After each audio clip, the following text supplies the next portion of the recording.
चला काय सातत्यानं जनतेला फसवण्याचं काम आमदार नितेश राणेंनी आपल्या कामातनं केलेलं आहे.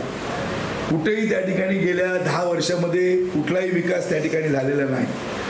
खरं तर या सगळ्या योजनेचा फायदा हा नितेश राणेंना त्या ठिकाणी झालेला आहे.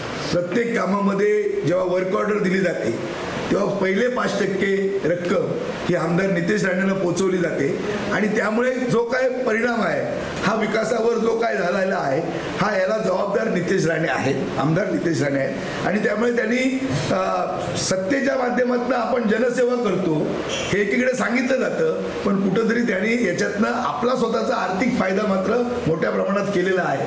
गेल्या 10 वर्षामध्ये जी विकास कामं ज्यांची वर्क ऑर्डर झाली, विकास कामं अद्याप पूर्ण झाली नाही, मग ती धरणांची असतील, मग ती जलजीवन मिशनची असतील, पंतप्रधान ग्रामसडक योजनेची असतील, मुख्यमंत्री ग्रामसडक योजनेची असतील, करूळगावड्या घाटची असतील, सगळी जिथं कामं झालेली आहेत त्या सगळ्या कामामध्ये पहिला जो हप्ता आहे, जी पहिली टक्केवारी आहे, जी 5% ही पहिली आमदार नितेश राणेंना द्यावी लागते. आणि त्यामुळेच ह्या सगळ्या विकासाचा सगळा जो काय भ्रष्टाचार झालेला आहे कोणच या सगळ्या गोष्टीला वाली आज राहिलेला नाही.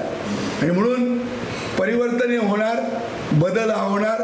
किती जरी त्या ठिकाणी आपण जनतेची फसवणूक करण्याचा प्रयत्न केला आणि कुठंतरी संपूर्ण विकास या जिल्ह्यामध्ये करतो, या मतदारसंघामध्ये करतो असं भासवण्याचा जरी त्या ठिकाणी प्रयत्न केला तरी याच्यामधनं सत्ता आणि सत्तेतनं पैसे आणि पैशातनं मस्ती आणि त्या पैशातनं पुन्हा सत्ता हेच आपलं त्या ठिकाणी गणित आहे.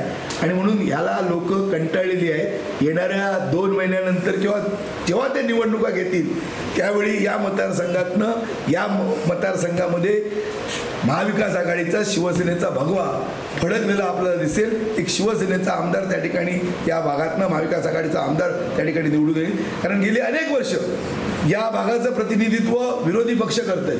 म्हणजे अनेक वर्ष आप्पासाहेब गोगटे होते, त्याच्यानंतर अजित गोगटे होते, त्याच्यानंतर आमदार प्रमोद जठार होते, त्याच्यानंतर आता गेली 10 वर्ष नितेश राणे हे या भागाचे आमदार आहेत. आणि म्हणून या मतदारसंघामध्ये जनता त्या ठिकाणी या सगळ्याला कंटाळलेली आहे.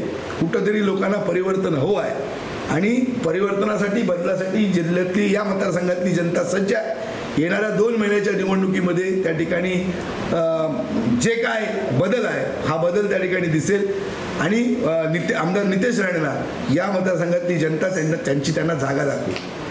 परिवर्तन कोण करणार? संदेश पारकर असणार, सुशांत नाईक, अतुलराव राणे की सतीश चव्हाण? परिवर्तन हे मतदारसंघातल्या जनतेच्या हातामध्ये आहे.